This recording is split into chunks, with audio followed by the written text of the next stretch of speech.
Hey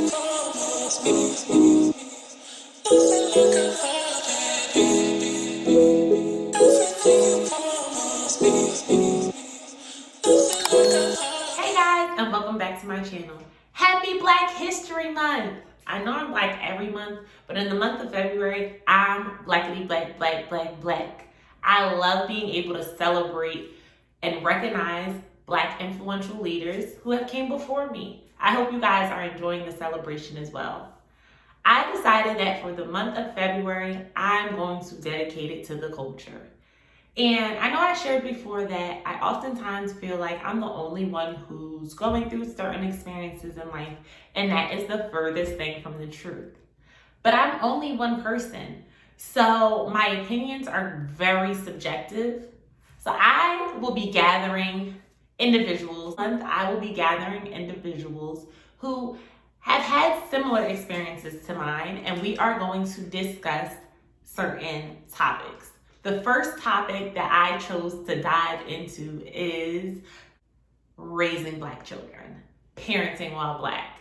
And I got together a group of black parents with children of all different ages. We're all different ages, and we have both genders involved. Continue watching so you can join us for our conversation. Don't feel obligated to sit down in front of your TV or with your phone right in your hand, because this conversation got a little spicy and it got a little long. So feel free to turn us up, grab a snack, turn us up while you drive, turn us up while you cook, turn us up while you clean, and listen in and join in on the conversation with us. This is Black in Parenting. All right, so this is my first panel, Black in Parenting, and I'd like my panelists to introduce themselves. So I'll start with you.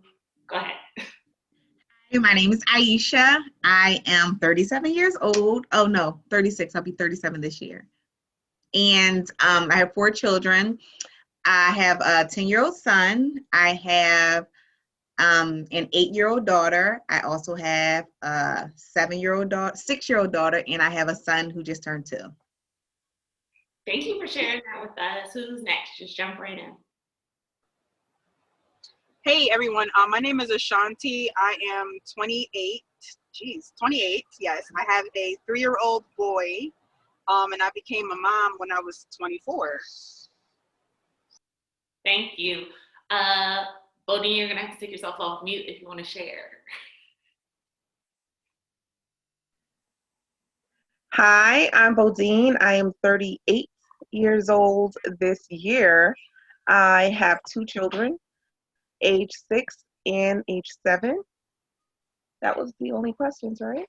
The age you were when you first had them, because some people don't want to do the math. I was 31 when I had my first child. All right. And Colin? How you doing? My name is Colin. I am 30 going on 31. My daughter will be 5 in 10 days, and I was 26 when she was born. All right. Thank you for sharing that with us. And as you all know, my name is Angel. I am 26 years old. My son is 1, and I was 25 when I became a parent. So I have some questions for us, and they're in a bowl. I'm just gonna mix them up, pull the questions out, read it, and we're just gonna answer the questions and have a conversation. All right. First question. Did you feel anxiety around becoming a parent? Why or why not? I mean, I certainly did. I think I was anxious about becoming a parent before it was even in the cards for me to be a parent. I remember being in college, actually. I think it was this might be 2 years before I had Isaiah as my last year of school. And we were supposed to write for our final project a presentation, something that we can present culturally, like an art project that represented something that we were passionate about. And I originally started writing about, education equity, like how you need to have those things, and then from our end and my background, and I decided to switch, and I wrote about being a mother to a hashtag Black man.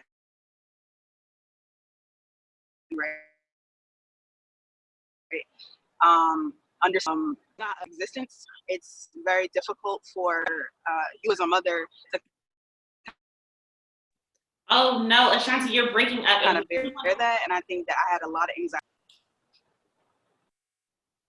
Oh no, Ashanti, you broke up at the end.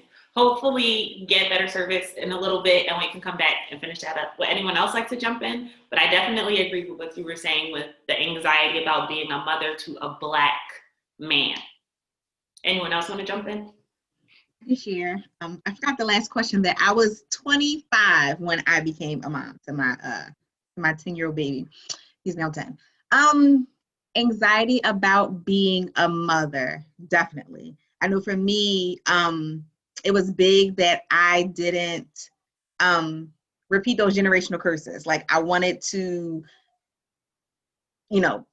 raise a child from a healed perspective as a parent. So for me, that was really big, making sure that I was mentally, not necessarily, wasn't thinking about the financial aspect of it, but I wanted to make sure that I was mentally and emotionally prepared to raise a child in this world. Thank you for sharing that. Would anyone else like to jump in?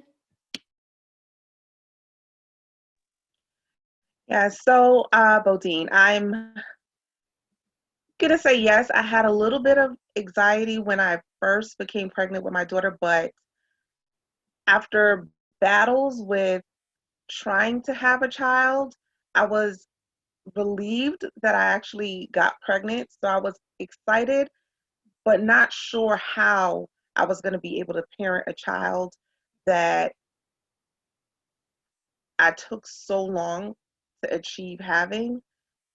It gave me anxiety because I wasn't sure if I was going to be good enough of a parent to her or him at the time. I wasn't sure what I was having.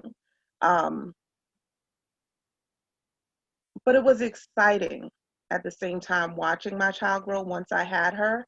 It gave me a love that I never knew that I could have had in my life. And knowing that I wanted better for her than I had for myself was a goal that I was striving to succeed in. And I think that's part of the reason why I decided to educate myself financially, educate myself to a higher standard of not knowing the achievements that I could have had when I was in high school, being told I wouldn't be able to go to college, and pushing myself to now being able to try and obtain a doctoral degree has made me just so much more passionate about being a parent and wanting the same thing for my children, and knowing how now to teach them better and to guide them financially, because that's a stigma that all Black parents there is not being financially able to take care of their children. So I have found myself educating them on how bills are paid, how credit is earned, how it's attained, and how to manage themselves financially for the future. I feel that children are never too young to understand that, and never too young to understand that nothing comes easy. Bills have to be paid, education has to be earned, and it's my job to make sure that that happens for them. Thank you for sharing that. Colin, would you like to input on this question? Yeah. So for me, anxious, I think, more so nervous, just because I'm the oldest of 7. So now I'm having the child. So that was probably what was on my mind. Second, it was a pretty rough time in life, for me. I just, got let go from a job, trying to figure out what I wanted to do next. And then it's like, all right, you're about to bring a child into this world. So I think I was more so nervous on if I would be in what I had in my mind considered prepared to take on that responsibility. It's something that, when you think about, it's a lot more than just babysitting, right? Because you babysit kids, and then guess what? At the end of your time babysitting, you get to give the kids back. Now this is a permanent babysitting job where this new individual is looking to me for everything, right? And I'm looking at myself like, wow, I may not even have something right now. So I was a little nervous. I guess I'll just wrap it up at that part. Yeah, I was a little nervous. I wasn't overly anxious, but I was nervous. I did have some concerns, and I think someone mentioned it earlier. Like, am I going to be what I have in my mind as a great father, or what is a great father, and how do I start becoming and preparing to be one, especially to a little girl? Thank you for sharing that. Like he said, yes, permanent babysitter. I still feel that way. Like, I'm waiting for his parents to come and pick him up. But I was definitely anxious. For me, the idea of the family that I was going to have was always my escape. So whenever I was going through something as a child, I was like, it's fine because I'm gonna have a family of my own. That's what got me through school. Like, when things are hard, oh, Angel, you really need to buckle down because, you're gonna have a family of your own. You have to be able to provide. So when I did get pregnant, I wasn't, like many of us have said, in the ideal situation. So I was very anxious, and I was like, oh my gosh, like, I've been dreaming about this my entire life, and it's not what the dream was like. So I was very anxious. I'm going to pull the next question.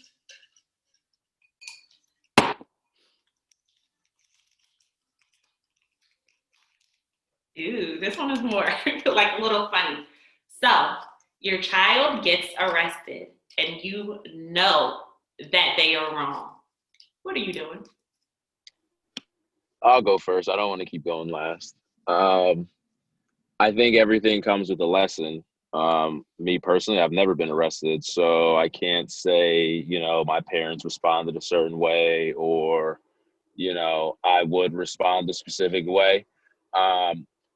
The big thing for me is trying to get a point and a message across, right? So I think it's a little bit different. And I'm not being any type of way, but I don't really see many women out here doing things where they may get arrested. It may have been something that struck a nerve or was in dire need or just based off of emotion, but I think I would try to coach it through and just tell the negative effects it could have if you continue to go down this pattern, if you continue to go down this path. Listen, we all make mistakes. Some of us get away with them, some of us don't. Just hopefully you learn from this, you take it and you move forward, right? Because, I've made mistakes, I've disappointed my parents, so I don't expect you to be perfect because I'm not perfect, but at least take this experience, learn from it. Let's move forward and try not to repeat it. If it becomes a habitual offense, then, we got problems. But other than that, I think you kind of just address it. You pray that they learn their lesson and you kind of leave it alone from there. But I don't want to go with the old school of, oh my gosh, you're kicked out of my house, or, I'm disowning you from the family. And, some of us have seen that, and it doesn't necessarily always work out. But as someone mentioned, the generational curses, we don't want to have this trend or have this thing where we think it's cool to be locked up and go to jail. Thank you for that, Colin. I definitely appreciate the fact that you don't believe in that angry Black woman stigma. Would anyone else like to jump in?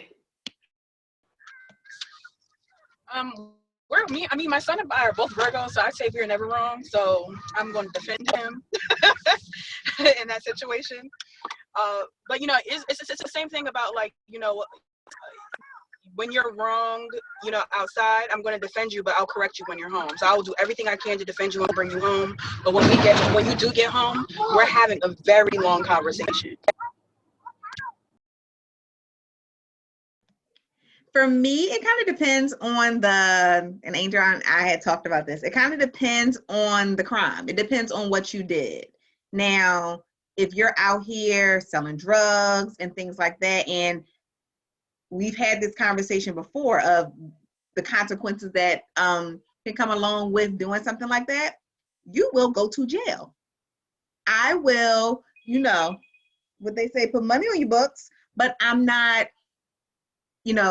I'm a single mom. So my children are my life. My children are my world. But I also don't want them to think that they can do anything wrong and then mommy's just going to always bail them out. Right is right and wrong is wrong. And this is not how I raised you. I'm not raising any drug dealers and I'm not raising any streetwalkers. So these are consequences that go along with it. So we've had this conversation multiple times. This is not what you need to do. This is the road that you could go down if you continue doing this. Well, you continue doing, you got hemmed up, and then you will be going to jail because you have to learn that there are negative impacts and the negative effects based on what you do. So, and if there's something, the cops are looking for you because you out here doing, I'm going to let them know where you at and what you have on and the sneakers that you're wearing because you're not going to be out here on the run and you know that you're not doing what you're supposed to do. So that's my standpoint on it. Snitching on our kids now, Aisha? Yes, crazy. Ashanti, I'm snitching. Oh, Okay. man.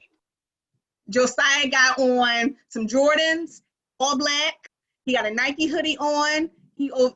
This is where he is. Because I feel like, I saw my grandmother when I was a child help my uncle climb out the window, and that was a pattern that she always did. Like I've always heard that we raise our girls, but we love our boys.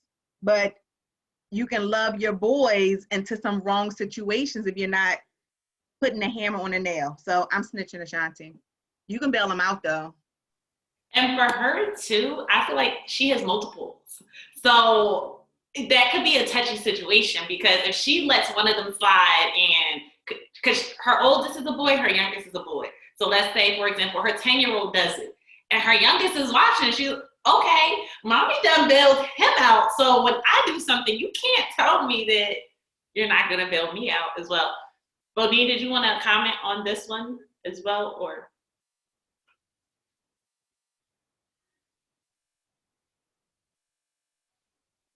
Yeah. My turn? Yes. Okay, so, well, it depends on what the crime is and how it's being handled by my child. Now, you may not know this, but I have gotten tangled up in relationships with prior friends where we were out at a mall and I got arrested. She went free because I was 18 and she was 17. Now, I lived up to my responsibilities. I had to take her charge on me. Now, I was let go, but I feel that my mother should never have been responsible for something that I should have removed myself from before it happened. So I took it on myself. I went to the courthouse by myself. I paid for my charges by myself. I spoke to the judge and brought my crime down because it was an accessory. I was able to ask the judge for, what is it? Oh my gosh, I forgot the word for it. Goodness gracious, but I had to do volunteer work and 165 hours of volunteer work. So I will say that I will talk to my children, as it wasn't done for me. I will talk to my children about what could happen if you place yourself in the wrong crowd, because just because they say you're a friend, and it could be a family member, that puts you in a situation that you're unfamiliarized with and you don't know how to handle yourself. And you may be the person to take the fault because you have never been in that situation before. So it's our responsibility as parents, yes, to guide our children, but we also have to know that when they're out of our viewpoint and out of our control, they are going to make decisions based on the people they are around. So it's important for us to let them know that, listen, you were involved in something, let me know the truth about this, something that you were involved with, so we can handle it to the best, to my ability as a parent. And I can only guide you, but you are still going to have to take responsibility for that crime. Now, let's say it's a murder. Lord God, we just hope it ain't. But if it is, you never know what your children are going to be involved with. We see and we hear a lot of things that are happening in the world where children are encouraged to do the wrong thing based on the friendships that they have and the reliance on each other and the bond that they have that carry them into situations that they never thought they would be faced with and are afraid to come to parents and let us know what's going on. So I will say it's important to talk to your children, guide them, but I understand Aisha's grandma. I will say that because our Black men are placed in situations where they're innocent but are guilty until proven innocent. So I can understand where her grandmother may have been coming from with um, shadowing and trying to protect the men in the family, but hardening the women at the same time to be able to stand firm behind those men if that was to happen. So that's all I have to say. Thank you for those responses. Do I have the answer? What would I do? For me, it depends. It depends on the crime. It depends on the crime. If you murdered somebody, there's but so much I can do, and I can. Depends on the reason. Let me say that. It depends on the reason. If you murder someone in defense of yourself, then I'm going to defend you. But if you just cold-heartedly, for no reason, take it upon yourself to murder someone, I have to sympathize with the other mother. There's another mother. There's another family on the other side of it. So, like Aisha said, I'm gonna put some money on your books, but you're gonna have a public defender. Y'all are. What you gonna do for a murder charge? And you know that he did it for no. I'm gonna do it. I watched every episode of How to Get Away with Murder. We gonna get that. We gonna get him off. I'm just saying. I hear I got that. arrested once. Ashanti going to I hire got arrested Annalise one Keaton. time. It was for. Yeah, it was just a little traffic ticket. I got arrested for a little $5 warning. But let me tell you how my heart was beating in that little bullpen when they said the bus to the county was on the way. Okay, I mean, I started crying. Okay, but thankfully somebody posted my bail for me to go home that night. I would never put my child through that. I'm talking palpitations. But that's okay, so I'm gonna try everything I can to avoid that situation. Clearly, that's good parenting. But like, I don't know. That PTSD. For that little couple hours I was in there, it was a lot. So I was like, I would never just leave my kid there. I would have to go hard and Annalise Keaton style. See, that's why I say it depends. It depends on a crime. It just depends. And like if I know my child is, because we know our children best. And I see that this is the path that you're heading down, and you just you're just looking for a way to get out. Like I can't be your scapegoat. Like you have to, this is what you want to do. You have to know that these are consequences that come along with it. So it depends on the charge. I mean, sometimes I might go in Lee style, but other times you're gonna have to do what you have to do. I love it. I love the discussion. Next question. This is why I picked y'all.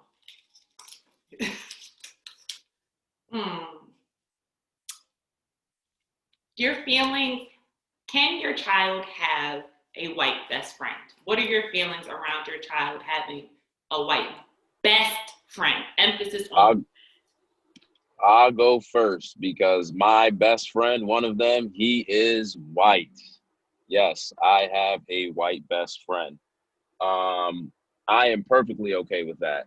And here's the reason why. Not only did I have a white friend, I saw things where I wasn't fortunate enough to have, and it opened my eyes up in many ways, right? The first way for me would be seeing how, and I guess we'll just stick with it because we said white, but how I would say some of the white family structure their family per se, right? So if you have 3 kids and, you know, all 3 kids go to school, one thing that they pride themselves on is having a house for that child. And again, not everyone is fortunate enough to do that, but you see the way they structure and where they really implement importance, right? A house is one of the most important things in the white, I guess, era, race, whatever. Like they don't really mess around when it comes to having a house, getting married, right? Some of the fundamentals. Now, I'm not saying that they don't have a high divorce rate. I'm not saying that there is no such thing as a high divorce rate, but some of the structure points that they have and they utilize is very important. But also the world's not one color. It's not all white. It's not all black. It's not Spanish. I mean, I grew up with kids from Pakistan, right? I have a white best friend. My other best friend lives in Charlotte. He's black, from East Orange. So I think being diverse, it helps.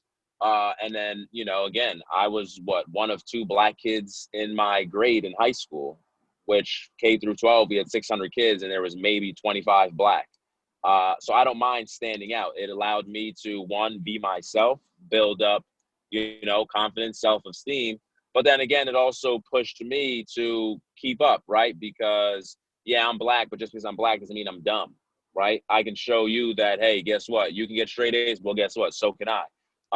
So I think it's good because it gives you diversity and allows you to kind of decide and nitpick small things that you could potentially learn from others.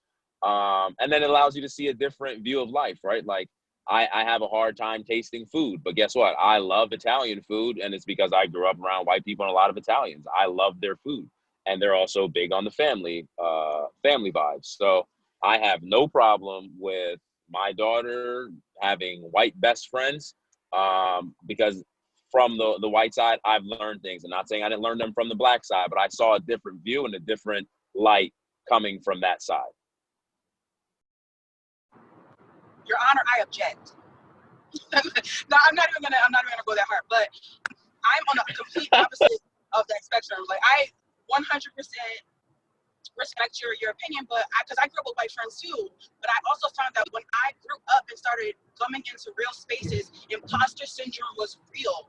I felt like I didn't really belong there because I wasn't really given space to really be my true authentic black self. So when I'm coming into these white spaces and I'm occupying seats in these white spaces, imposter syndrome is killing me. And that's because I set myself to a standard that was set in those white communities and not the standard that was, you know, accessible or that I wanted for myself. And so, I mean, like, I'm so pro-black, all that good stuff. And like, what you're saying, Kelvin, is true, because one of the key indicators of the racial wealth gap is home ownership. Home ownership is one of those things that helps families build generational wealth. And no, it isn't something that's necessarily prominent in the black community, but we have to understand that there are key differences between our races. There's key generational trauma, there's key vicarious trauma that we carry that our white friends just don't understand. And I feel like fundamentally, friendships, yes, need to be built because we need to bridge the gap and close the gap between what's generally common sense, right? Around disparity, around white privilege. But I also don't want to have my child feel like it's their responsibility to wake up their white friend. And I feel like when you have close relationships like that, you feel really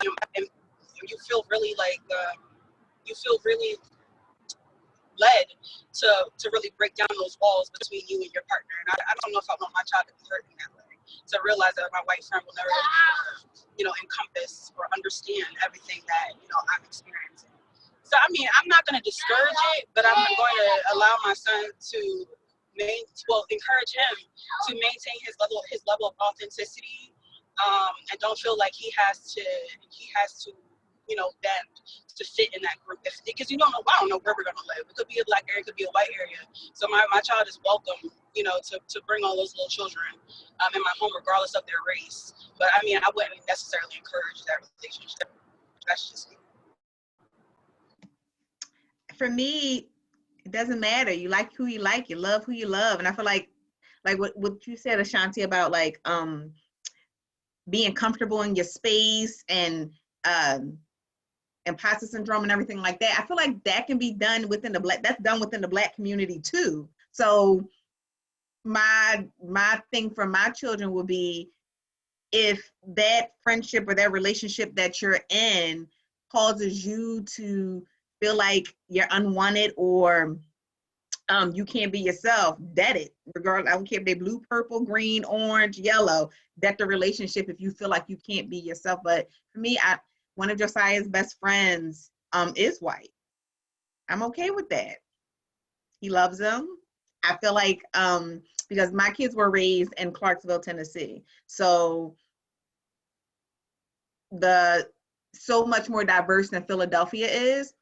But I feel like when we moved to Philadelphia, and his third grade teacher was white, and all of the students in his class were Black. He had, when they were talking about like diverse issues and issues with diversity and everything like that, I feel like Josiah was able to come with a different perspective because he had a different background and I feel like it helps him to be more culturally diverse.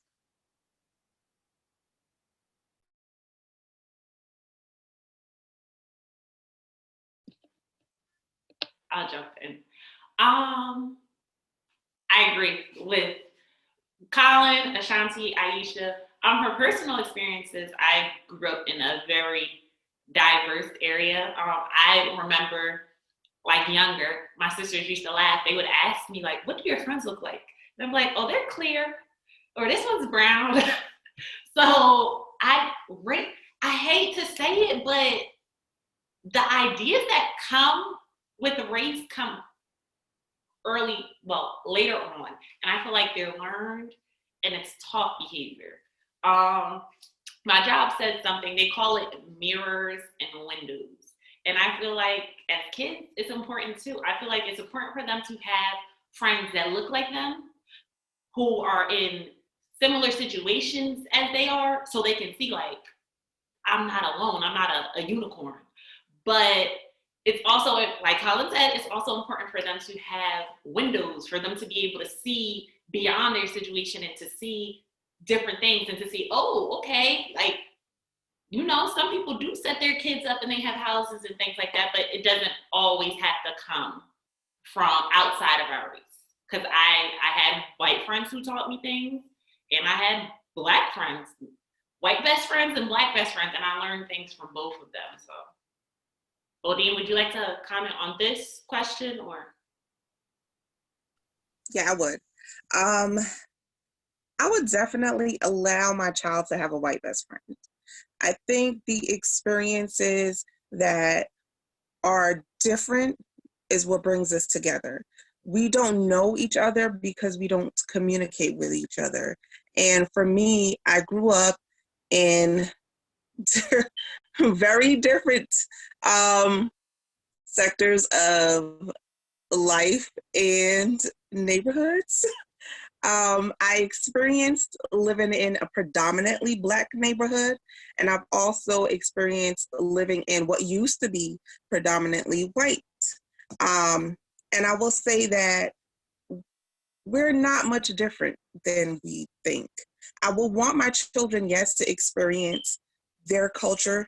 I think that's what I missed a little bit growing up in a white neighborhood. I had a lot of white friends, and the Black friends that I did have came from the neighborhoods that I grew up in earlier on in my life.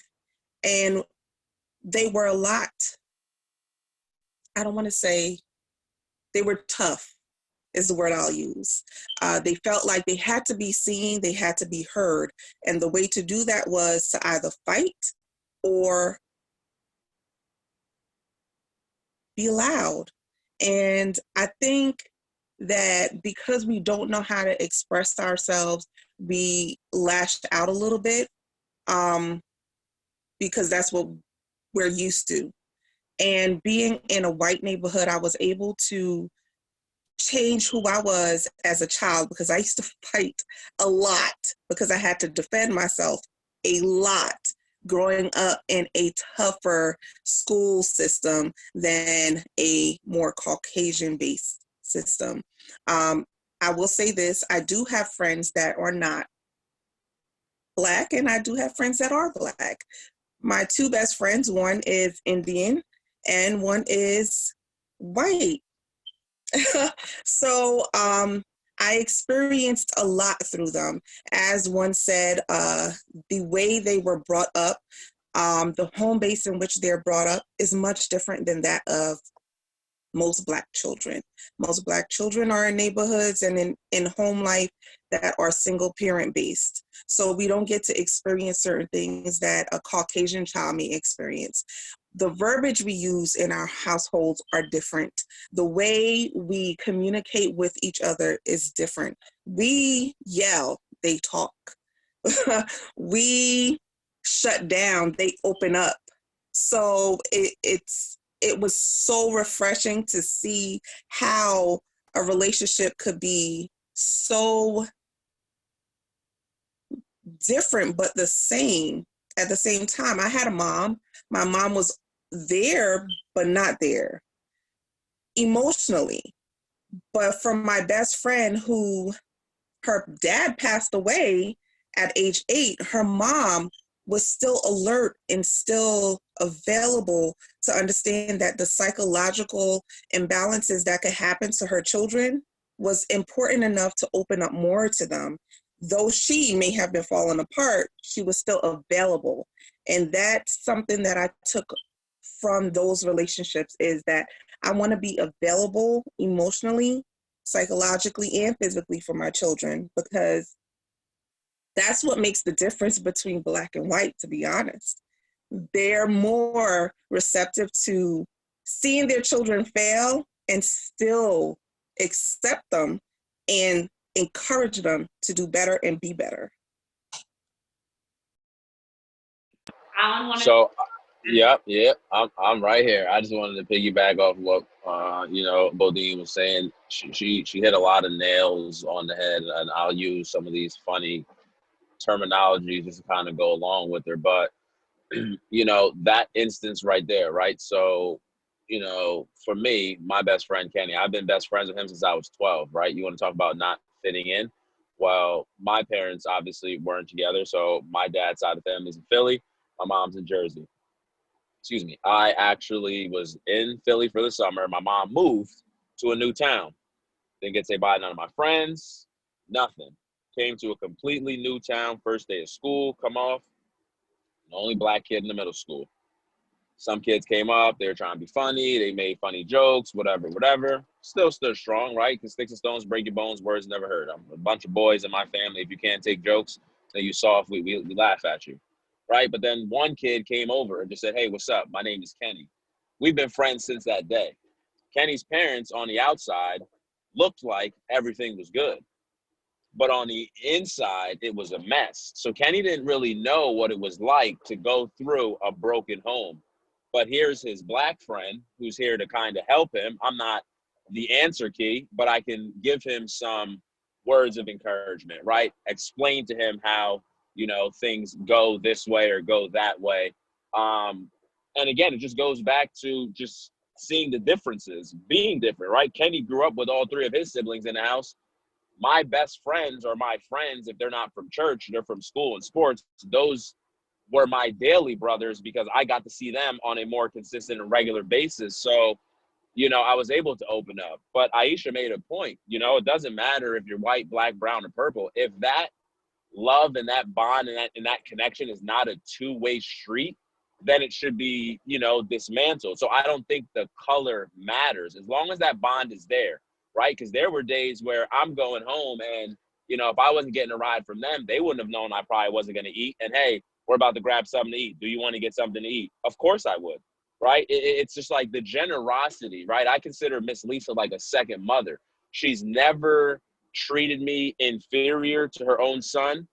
She's never tried to overemphasize or exalt me more than her family. It was just a genuine, connection. And I feel sometimes we as Blacks just assume that all whites or other races are racist. No, they're not. It's just sometimes they don't know how to approach, right? And I'm going to keep using Kenny because Kenny would come down to East Orange. He's my daughter's godfather. Kenny got pulled over for being white in a Black neighborhood. And he was like, yo, this is crazy. The lady pulled me over and asked me if I was buying drugs. And I was just like, no, I'm going to get a sandwich, right? So these type of things do happen, right? Yes, they don't have as much culture, which is if they're not like Italian, right? Because Italians are very heavy in their culture. If they're not very cultured, if you haven't noticed, a lot of white people know a lot of Black music, right? Don't be surprised if you put on some Biggie and you start seeing these guys rapping the song from start to finish. Now, again, it can be just, the mainstream music, but, they want to be a part of it. Now, that doesn't give them the right to abuse it, and say that, oh, I'm cool because I can wear my hat backwards, or, you get those immature people, they don't know better. And some of them, as you mentioned, it's a learned behavior. My younger brother went to West Virginia, which, 30 minutes away from Morgantown, there is a KKK summer camp for children, right? So it's something that these kids are born into. They didn't choose to be racist, but just like how, Bodhi mentioned, sometimes we're not as open as Black parents and we yell. These kids don't have a choice. It's like they're brainwashed into believing this until they have a chance on their own, if they would like to experience something different.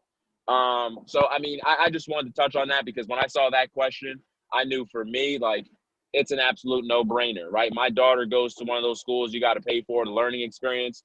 There's Indian kids, right? One of her best friends is Arushi. She's Indian. There's another girl named Riley. She's white. And then there's another girl, Janelle. She's Black. So for me, I'm excited that now she's going to get to learn and see things from a different point of view. She's going to get to see someone who looks like her. She's going to get to see someone that, she calls them brown and she says she's light tan, So she's just going based off of actual colors, but she's going to learn different things, different, cultures, and be open and be diverse where, if she does have to stand up for herself and defend her culture, she can do that, but then also still being mindful and respectful of the other cultures that are out there, because this world is very diverse and we're not the only beings out here. Can I go? Yes. So a whole lot was said. A whole lot was said. I just want to make a point. Like, I feel like the verbiage and the wording that we use for like our people and our families, like, for example, broken home. I'm a single mom. I was married, but my home's not broken. Just because it doesn't match or fit society norms and what they feel as though should be a functional, healthy family dynamic, that doesn't mean my home is broken. But I feel like that wording is typically used for Black families and not white families. In addition to that, white families, I mean, it's so many single moms, single dads raising children, but there's such a stigma attached to Black boys who are being raised by a single mom and not white children who are being raised by a single mom. So I feel like the wording around that,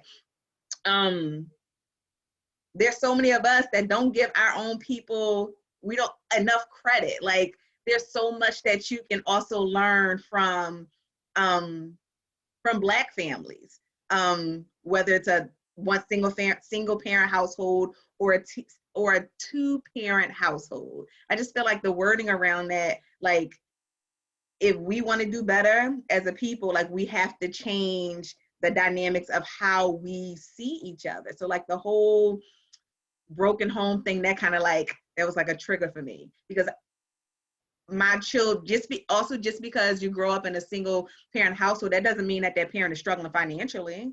It doesn't mean that the families aren't well educated. I got 2 master's degrees. Like, I'm in my dream career. So my children are able to see that. Just because there's not a consistent my ex-husband is not as present as he needs to be, and there's definitely would be a lack with that. But there could also be a lack if there is a two-parent household and it's a hot mess. Like, I would prefer for my children to grow up in a single functioning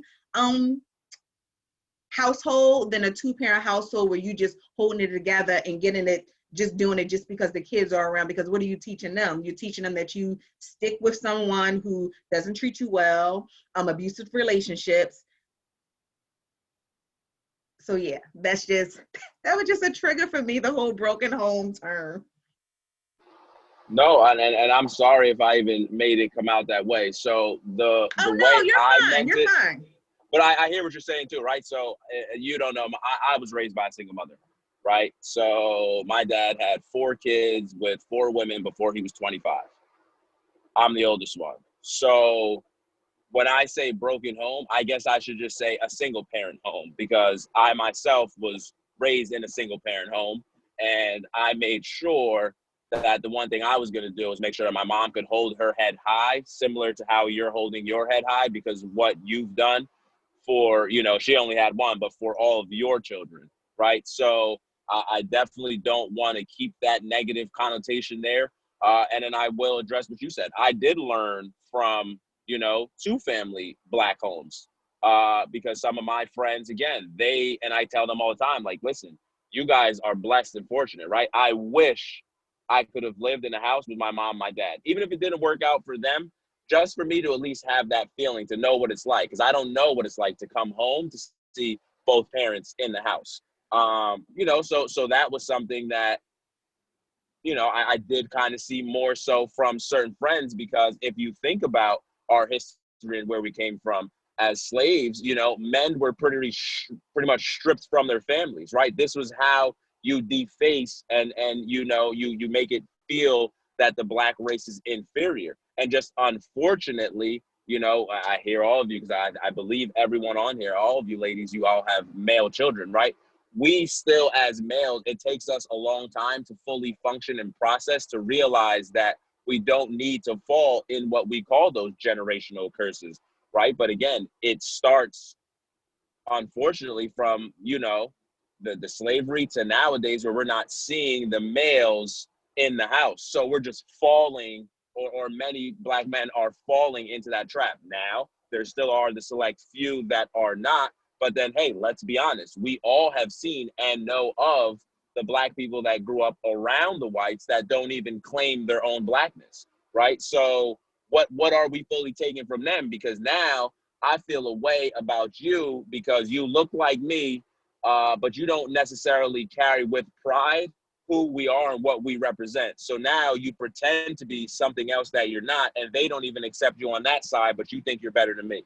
So it's like, this is a large topic that I can go on for days and days and days, but I did just want to address that, Aisha.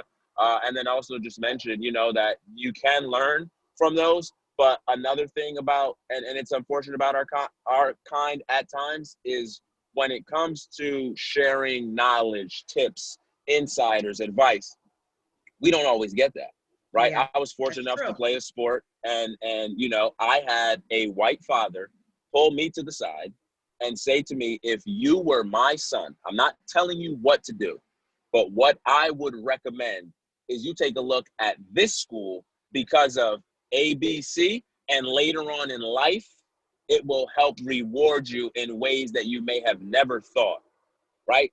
For us, we think about short term. Everything's got to be quick. It's a come up, right?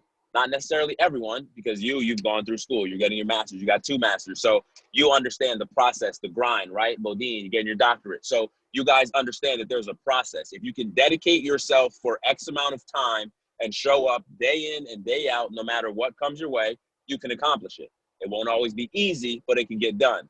That is where we fall into the issue, and it's a trap where it's mental.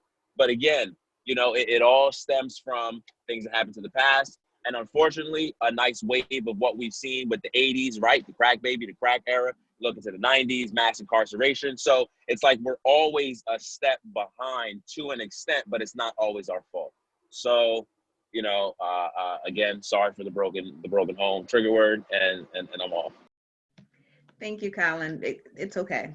It just made me think. I didn't realize that it was a trigger word until it was said. I was like, oh man, that made me feel some type of way. But I feel like so many of us in the Black community, it's a response to trauma. Just thinking about slavery, I think it's a response to trauma. Like I know growing up, my mom's single mom, and she taught me how to survive. I didn't know how to live. I didn't know what that meant to live until I became older, and I was like, oh, this not quite working for me. Like, what part am I supposed to be thriving and like I'm raising my children? And I realized that I don't want to. And she felt like she had to do that because that's what she learned from my grandmother. My grandmother learned from that from whomever raised her. But I knew for me it was so important, especially with my girls, for me to raise them from a healing standpoint and make sure my mental health is taken care of, but to teach them by showing them that I just don't want them to survive. I want them to know and what it looks like to live and what it feels like to live, even though they're growing up in a single parent household. So it's just like so much that you said within the Black community, it's a response to trauma because we don't take mental health seriously. We don't take mental health seriously, and it's something that's running rampant in our communities. Even, thinking about 80s and crack babies, the different effects that come along with that, and for children who've seen their parents out in the streets and in drugs. It's just a response to trauma. Thank you for that. Ashanti has been trying to talk. Go ahead, Ashanti. No, it's okay. I mean, we're not gonna solve the world's race issues tonight, but I just wanted to say that a lot of what I was hearing about like the supposed benefits of like seeing white communities versus Black communities, all of those are the benefits of white privilege. And so, for me, I feel like having to explain to have my child internalize disdain for their condition or their communities or their schools because they see their white friends with better or more, not understanding all of the racial and historical implications of how they were able to do that, it makes my job as a mother a little bit harder. Even though I plan to teach my child about all this, my work is in social justice. It's in closing the racial wealth gap, getting the kids out of prison, all that good stuff. And so, like, for me, it's like, I'm not saying to discourage those relationships because we have to build advocates, but it's so hard to raise children and you want them to cross the color divide, but at the same time color really matters when it comes to context, community, and the way that we experience things. Like, I just feel that like, for example, I have a white advocate who helps me on some of my calls around mental health and the cost of incarceration in communities, and she's usually really good, but yesterday she dominated our conversation. Like, yes, we brought you on as a co-facilitator to kind of, ease some of our other, people into the conversation who are not necessarily Black or understood our issues, but you took over this Black space. And I feel like we continuously do that with our white counterparts. We have to continuously claim space. And it's like, this space wasn't even created for you. It wasn't made for you.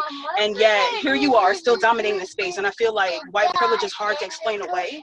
And it's difficult for, it just makes it difficult for me to kind of experience that. Like, and just like what you were saying, Bodine, how, your failure, the reception to being able to fail in other communities versus the Black community, they're more accommodating when they fail.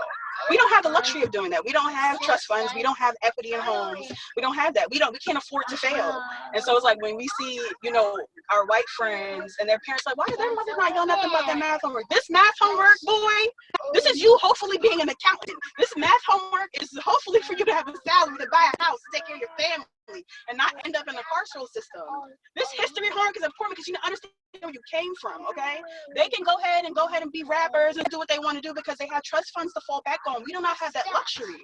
And to kind of explain your conditions and racism to kids who don't understand it, all they're saying is that Billy has nicer toys. it's hard to explain that to children. You have to wait until they get a little bit older, but by that time they've already internalized some racism. And no, I'm not saying that they intentionally are racist, or other communities that are not Black or of color are intentionally racist. This is a system. It's systemic at this point, right? This is the way that we retooled this economy to work on the exploitation of minorities. It's difficult to exist here. And although I would like my child to cross that color divide, that child that they're meeting doesn't understand their privilege. They don't understand the way that Black child understands, the way that their family instills in them why you have to be better, why you have to be 2 times better than him, why you have to focus, why you have to do this. They don't get that because the friend that they're meeting doesn't understand that historically. They're not taught that anything's wrong. When white parents, I meet a white parent telling her child about white privilege, that's the child my friend could be friends with. Okay, I'm tired of doing work of undoing racism for them. That's all I was saying. Ooh, this conversation got spicy. Well, I want to respect everyone's time, so I did say an hour. So if you guys want to jump in more questions, or you can let me know. Give me a thumbs up, thumbs down. Can you repeat that? What was that? Our time is up, so I wanted to know if you guys wanted to jump into more questions, or if you want to say, okay, thumbs up. Thumbs up. Shanti. All right, so for me, this conversation got really, really, really deep. I feel like this is how we started, right, with our children. I am an educator and I'm a mom. Like, what better way to try to redo it and teach them differently? One thing that I'm not going to do is have my son go into things oblivious. And I'm going to prepare him and equip him with the things that he needs to know. Like, okay, yes, Billy's toys are nicer, but Billy's situation is a little different. And we're going to continue to read our woke baby books and books that will enrich his culture, that will hopefully put something in his mind and in his subconscious, like, we're a little different. And this is why, because of our history, her stories, and just all our Black enrichments. But you guys all made excellent points. I am going to pull another question.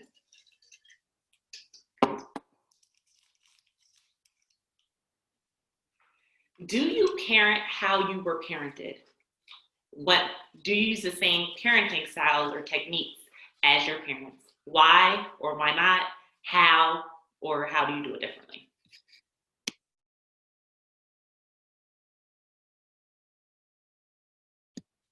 Don't all answer at one time. Okay, no, I can't unmute. Okay, well, I'll say this. I'm gonna try and keep it short.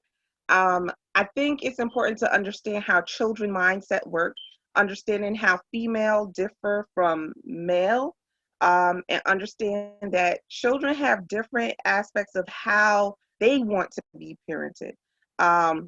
Some children may be a little bit more restrained with their thought process or their emotions and how something may make them feel. I'll use examples with my daughter. I could yell at her and she'll do something that she knows she's supposed to. She can be easily redirected. My son, on the other hand, he's intelligent, but he pushes and pushes and pushes to the point where he wants to sit down and actually have a conversation. It's not that he's trying to misbehave. He wants to get your attention to have a conversation. So I'll say I parent the way that I think my children need to be parented. But in some shape and form, there are some parts of my upbringing and how I was parented that seeps through the cracks. And yes, I get a little loud sometimes. I don't want to yell. And to be honest, I don't stay in that mindset. I'll let the kids know I don't want to yell. I don't like raising my voice with you. I'd rather us talk it out than me yell it out. And my daughter is very receptive to that. She can understand that we can talk and understand on a certain level without getting too heightened with our volumes. With my son, it's something a little different. He wants to have that shouting match, but then he wants to be able to sit down and say, Mommy, I don't like when you yell at me. And when I'm doing something, it's because I want to play with you. It's not because I want you to yell at me. So next time, can you just sit down and ask me why I'm acting the way I'm acting? So I understand that getting loud, like my mom used to do, and just say, sit down and be quiet, is not what they're looking for. They're looking for that attention. They're looking for that bond that they don't understand that it's a bond, but that's exactly what it is that they're urging for as to why they react certain ways. Is that okay? Mute. And I definitely think that was a great segue to start off, because that answer right there, is, I think, a great explanation of, I don't think there's one way to fully define how to raise your child, because usually it takes a village to raise a child, right? So it may not be physically, but it could also be little bits and pieces, right? Like, I remember certain things that my grandmother would say on my dad's side, but I also remember things that my mom would say, and I remember things that my dad would say. And you can watch and pick and pull from all different directions to make that creation of your idea mentally.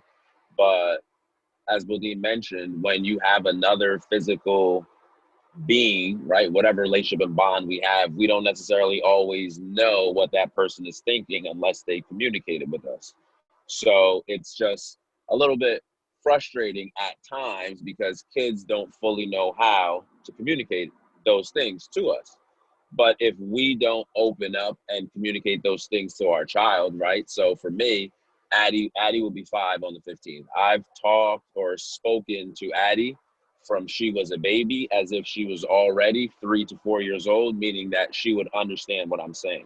There was no goo goo, there was no gaga, right? When I say no, I'm not saying no because I just want to say no or I'm being mean. I'm saying no because ABC. Now, you may ask why, because, that's what kids do. They ask why. So I may explain why one more time, but I'm not going to keep explaining it, because something I learned from my mom is, I'm not a parrot. I'm not going to keep repeating myself. So, there are some behaviors where mentally I'm just like, all right, boom, you should be able to grasp this and get it on the first try. But then, as I continue to grow, as they continue to grow, as she continues to find out her feelings and express herself, I have to find it within my space and my part of the bond and my role as the dad to adapt and kind of help raise her to be the best version of herself, God wants her to be. That's all I can really do, is help aid them. I can't mold. This isn't like clay where I can just make this sculpture to be exactly how I want it, but I can help raise, teach, discuss, educate, inform, guide, you know what I'm saying? Do all those different things to help get them to be the best version of themselves, which will then allow me to be the best version of a parent that I could be, which isn't from, anyone in particular. It's just from our bond and how you react, right? Positive criticism, right? Or positive reinforcement, excuse me. Some kids react better that way than others. For my daughter, I don't yell anymore because something I never thought of is, as a male, you shouldn't yell to a young girl to have her think it's okay to, when she does something that may be wrong or what we may think is wrong, that it's okay for her to get yelled at, right? So I didn't think about things like that, because if I was going based off my Jamaican upbringings, it's like, yo, sit down and stop it nice. Like, you know what I'm saying? After that, you just got to be quiet. But there are things that I have to now be mindful of, because I'm raising a young girl and I want her to be,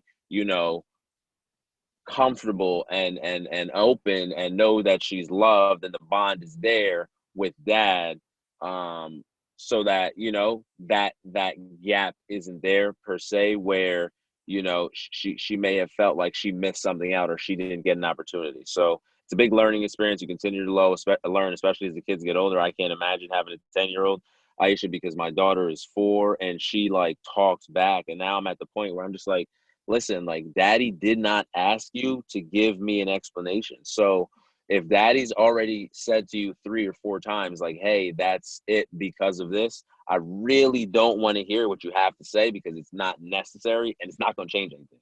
But I still love her. And you know what I'm saying? Just wish me luck along the way, because she has a mouth on her, and it's getting louder.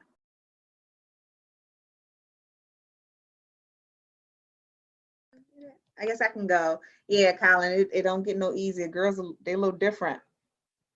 Girl, raising girls, they're a little different. So do I parent like how I was parented? So I was fortunate enough to be parented by like my mom, my grandma, my aunts. There's something like Bodine said, sometimes your mom comes out and you're like, oh, wait a minute, that's not what I intended to do or how I intended to sound. Like, I'm very intentional in my parenting. And, I have to be. I have 4 children. They're the same, but they're different in so many different ways. And for me growing up, I feel like I didn't have a voice. I didn't have the opportunity to express when I was hurt or something was bothering me. You get in trouble and you're told stop crying. So I don't tell my children that. I don't tell them to stop crying, because the last thing I want them to know or to think is that it's not okay for them to express their feelings, especially my son.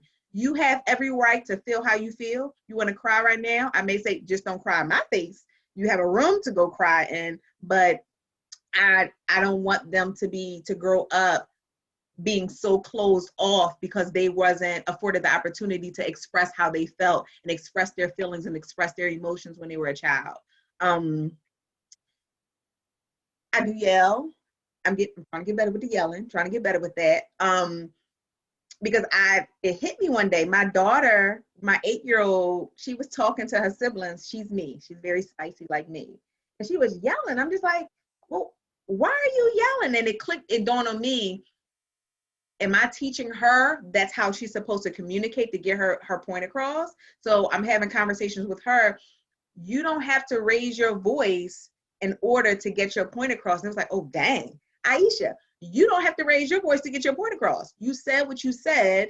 Now it's time for a consequence if you're not doing any follow through. Another thing, so I discipline my 10-year-old. You are about to get these hands because you 10 and you testing every boundary because you really think that you're the man of this house and you 10. But one thing I learned, I read in, because I'm a Christian, so for me, Christian parenting, Dr. Charles Stanley book, some kind of book that I read. And it was saying, don't love your children with the same hands that you discipline them with. And I was like, damn, that's a nugget. Because I remember being a child and you have people, you go and the kids are jumping. That doesn't mean that they're being abused. Then the teacher's trying to call the people that they're used to, if they're getting disciplined, they're getting popped, a real quick, sometimes a real quick one. That's what they're used to. And I realized that about my children, like I'm about to pop you and or I'm coming to you and you jumping. It's like, what you jumping for? I'm just coming to give you a hug. But those are the hands that I use to discipline them. So now I just pull the shoe out. If I got to pop you real quick, that's what I'm using. So that's really important, that I'm not loving my children with the same hands that I'm disciplining them with.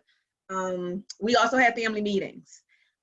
And I would say, this is not working for me. We need to come and we need to talk, because this is not working for me. I know this can't be working for you, because this is just too much. And I have conversations with them about, you guys we have rules. You're not adhering to the rules.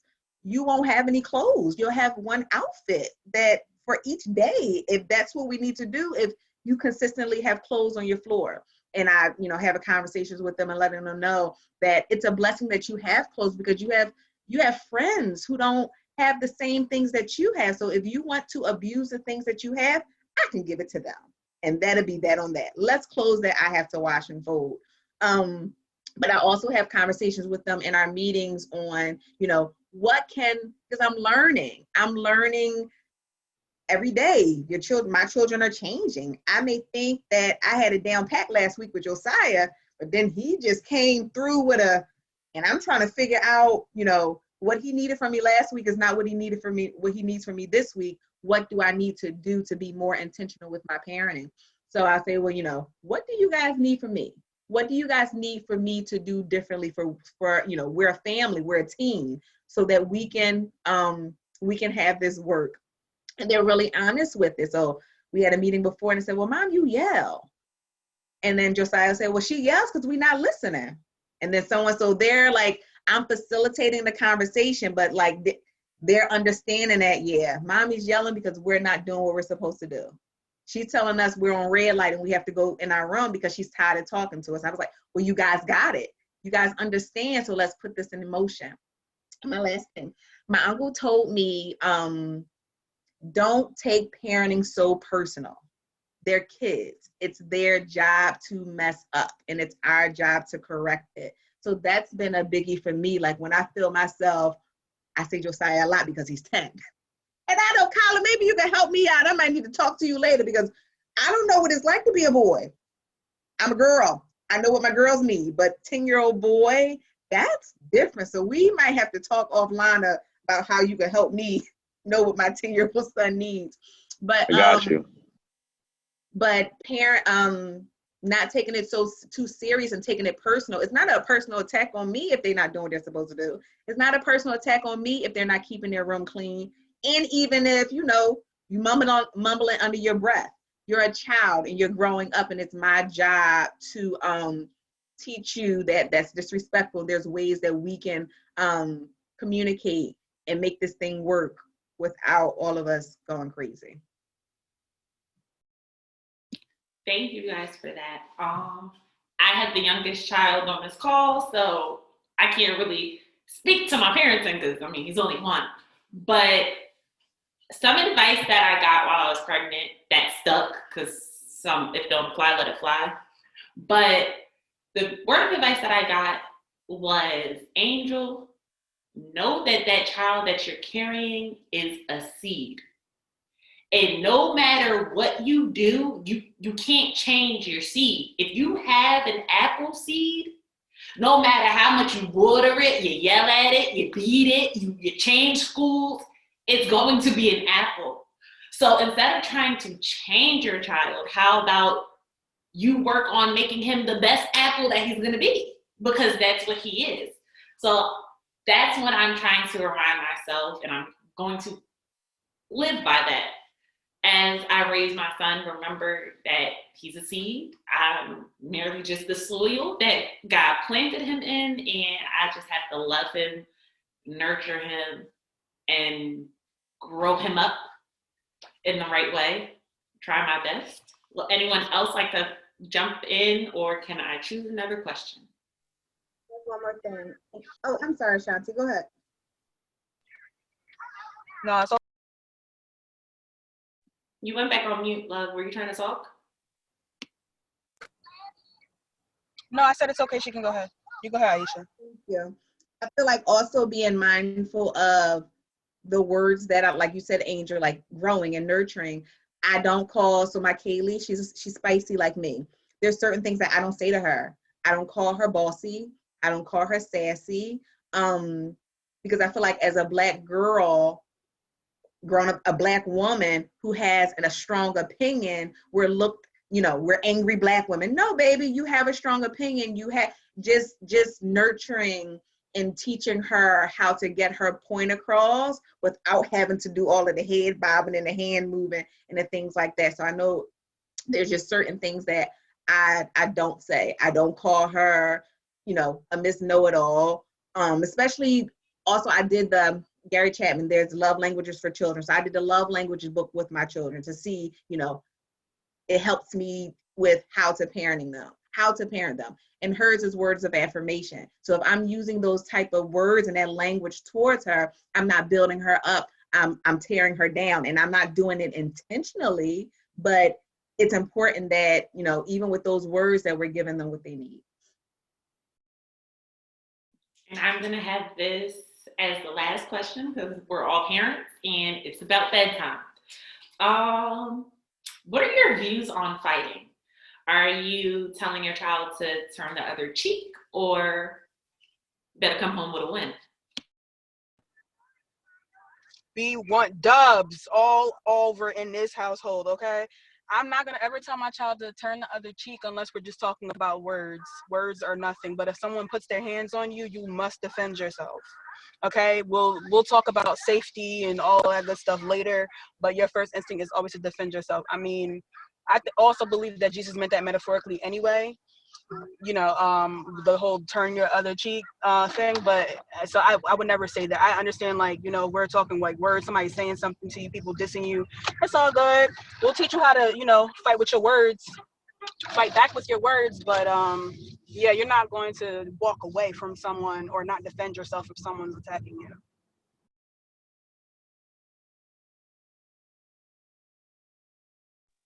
I totally agree with what Ashanti just said. Never, ever, ever, ever turn the other cheek because they gonna slap you with that one too. So, with that said, you need to defend yourself at all costs. If someone approaches you and pushes you to the point where you feel threatened, never throw the first punch, always throw the last. That's how I see it. If you feel that you are ballsy enough to come up to me and put your hands on me, then you have to know that I'm gonna have to hit you back. And when I get home, my mama's gonna ask me, "Did you win? If you won, okay. If you didn't, next time you better, or else you gonna have to fight me." Okay?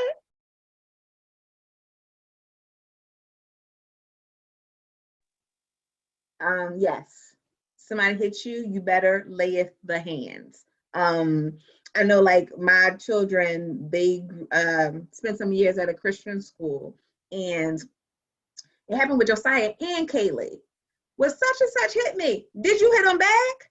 Well, no, because Jesus would, baby, somebody hit you, you better hit them back. And I'll handle that. But that was just really interesting that that's what they no, because Jesus wouldn't want us to fight. Like, we have to go and tell the teacher, baby, Jesus don't want you to get beat up either. So you lay up the hands. That's my standpoint.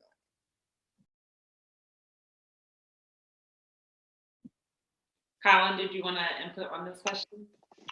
Yeah. So some people may, laugh, but I said when Addie turns 5, I was gonna have her start boxing, just so her hands can stay sharp. Um, Also, some of those self-defense classes, things like that, like we could take them earlier. All right, early and often is better than what I'm saying, later. So, um, I grew up in a house, well, not essentially, but my brothers are so there's 5 boys, 2 girls, right? Is somebody's always rumbling, like, what I'm saying, the Philly slang, like, what I'm saying, rumble me then, so that's kind of, the nature we grew up on. You know, One thing, Aisha, your son's getting start getting testosterone, so it's like, and I don't know if they're how they're doing with the schooling, but being in the same house, being in the house all day or whatever it is. But the kids last year and starting this year, they're on one, especially at a certain age. They're I don't know, but like so I've been taking Addy roller skating to try to get some of that energy out because got to do something to get it going. Um, but yeah, you got to defend yourself, right? Funny story. A kid tried to mess with my brother at school, and my dad got tired of hearing about it. So my dad drove my brother to where the kid worked, told the kid to come out from behind the counter, stand out here, settle this once and for all, and then we just leave it alone. That's it. But yeah, you got to defend yourself. Like that. That's one thing. You're not gonna just be able to get pushed around because at that point, you're just letting them know, like, hey, it's okay. Like I'm just gonna sit this one out, so you can go ahead and beat me up if you want, but like it's all right. And you never want to do that because we want to stand up for ourselves, physically, emotionally, spiritually, and, you know, just stand for who you are and what you believe in. And that's at all costs. Thank you guys for that. Same. Christopher will be starting karate, with MMA, boxing. He gonna do it all so that he knows the right way. You don't gotta do much, baby, because you know exactly what you need to do. So one move and he settled that. He's also bigger than everybody else too. So pretty sure one move and he'll have them handled. I want to thank everyone for their time, and this conversation was just as amazing as I envisioned it. So thank you all for supporting me. Thank you. I love you all. Wow, that conversation was so helpful and enlightening. As you guys saw, I had the youngest child on the call, so I was jotting down notes and tips for things to do later on in life. If you guys like this video and you guys want to continue to be a part of our For the Culture conversations, come on back. You will not be disappointed. If you made it to the end of this video, you might as well subscribe, like, comment, hit that little bell so you can get a notification every time I upload. I can't wait to see you guys in my next one. Bye.